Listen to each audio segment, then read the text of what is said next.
आपल्यासोबत भाजप नेते आणि राज्याचे राज्यमंत्री पंकज भोयर आहेत. भोयरजी, विधिमंडळाच्या जे पदवीधर मतदारसंघाची निवडणूक येऊ घातलेली आहे आणि भाजपने अनेक महिन्यांपूर्वीपासून ती फार सिरियसली घेतली आहे. पदवीधर नागपूरचा जो मतदारसंघ होता, भाजपचा अनेक दशक बालेकिल्ला होता, तो मागच्या वेळेला गमवावा लागला. आपण सर्वजण जाणतो की कुठली निवडणूक आली की भारतीय जनता पार्टीचे पदाधिकारी नेते हे त्याला अतिशय गंभीरतेनं आणि अतिशय नियोजन पद्धतीनं हाताळत असतात. आता पुन्हा एकदा ह्या वर्षामध्ये शेवटी नागपूर विभागीय पदवीधर मतदारसंघाची निवडणूक होणार आहे. त्या अनुषंगानं विवेक नेते मंडळींच्या पदाधिकाऱ्यांच्या बैठका ह्या सुरू झालेल्या आहे आणि जास्तीत जास्त पदवीधर नोंदणी ह्या निवडणुकीकरिता व्हावी ह्याकरिता सर्वजण त्या ठिकाणी सक्रिय झाले आहेत. खूप आधी तुम्ही तयारीला लागले असं अनेकांच्या मनात प्रश्न येऊ शकतो. नाही, मी आपल्याला सांगितल्याप्रमाणे की कुठलीही निवडणूक भारतीय जनता पार्टीचे पदाधिकारी नेते मंडळी ही व्यवस्थित गंभीरतेनं आणि नियोजन पद्धतीनं हाताळत असतात. शेवटी संपूर्ण 6 जिल्ह्यातल्या पदवीधराकांची या ठिकाणी या निवडणुकीकरता नोंदणी व्हावी याच्याकरताही आधीपासूनच सुरुवात करण्यात आली आहे. चंद्रपूर महानगरपालिकेची निवडणूक आटोपली. काल महापौरपदासाठी अर्जही दाखल झालेले आहे.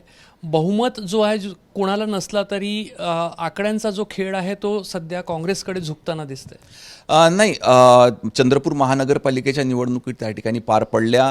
विविध पक्षांचे नगरसेवक त्या ठिकाणी निवडून आलेले आहे, परंतु कुठलाही असा क्लिअर मॅन्डेट कुठल्याही पक्षाला त्या ठिकाणी प्राप्त झाला नाही. त्याच्यामुळे सर्व पक्ष हे आपला महापौर त्या ठिकाणी बसावा याच्याकरिता प्रयत्नशील आहेत आणि सर्वस्वी हे त्या ठिकाणच्या नगरसेवकांवर अवलंबून आहे. सर्व नगरसेवक एकत्र बसून कोणाला महापौर करायचा किंवा कुठल्या पक्षाचा महापौर बसवायचा हे ठरवतील.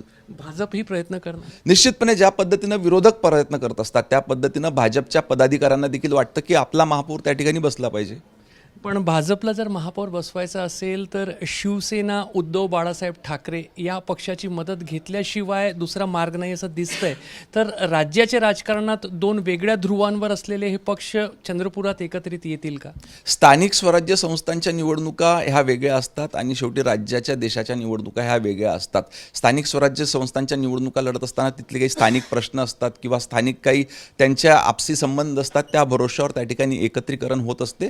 तर निश्चितपणे मला असं वाटते महापौर बसण्याकरिता सर्वांगीण सर्वस्वी पद्धतीनं सर्व दिशेनं त्या ठिकाणी विचार करण्यात येईल. चंद्रपूर, तुम्ही गृहराज्यमंत्री आहात म्हणून हा प्रश्न की चंद्रपूरचे काँग्रेसचे नगरसेवक गेले 10-12 दिवस 2 वेगवेगळ्या गटांमध्ये विभागलेले दिसतात आणि जेव्हा कुठेही नगरसेवक येतात त्यांच्यासोबत बाउन्सर्स असतात, सुरक्षा रक्षक असतात. लोकशाहीच्या दृष्टिकोनातून आणि राज्याचे गृहराज्यमंत्री म्हणून आपण या चित्राकडे कसं पाहता? आपण जर बघितल्या तर झालेल्या निवडणुका ह्या अतिशय चांगल्या पद्धतीनं आणि सुरक्षित संपूर्ण महाराष्ट्रामध्ये पार पाडल्या गेल्या. त्यानंतर अनेक वेळेस अध्यक्ष बसवताना किंवा महापौर बसवताना त्या ठिकाणी कधी तणावाची परिस्थिती निर्माण होत असते आणि अनेक वेळेस काही लोकप्रतिनिधींना वाटते की आपल्याला त्या ठिकाणी त्यासोबत धोका निर्माण होऊ शकतो, म्हणून ते स्वतः त्या ठिकाणी ह्या पद्धतीचं सुरक्षा रक्षक ठेवत असतात.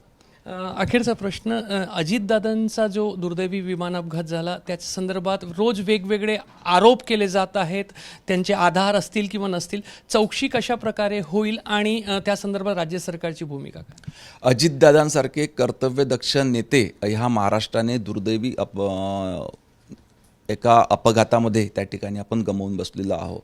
अशा वेळेस मला असं वाटते की ह्या सर्व विषयावर आता जास्त चर्चा न करता ह्या बाबतीत गंभीरतेने बघून त्या ठिकाणी याच्यामध्ये राजकारण न करता ही बाब गंभीर घेऊन त्या ठिकाणी योग्य ती चौकशी झाली पाहिजे. तर चंद्रपूरचा महापौर पदाचा जो खेळ आहे किंवा जी निवडणूक आहे ती अजूनही ओपन आहे आणि निश्चितच एक राजकीय पक्ष म्हणून भाजपसुद्धा बहुमतासाठी प्रयत्न करणार आहे, असंच भाजपचा सध्या तरी स्टँड आहे. कॅमेरामॅन अतुल हिरडेसह रजत वसिष्ठ, एबीपी माझा, नागपूर. एबीपी माझा, उघडा डोळे बघा नीट.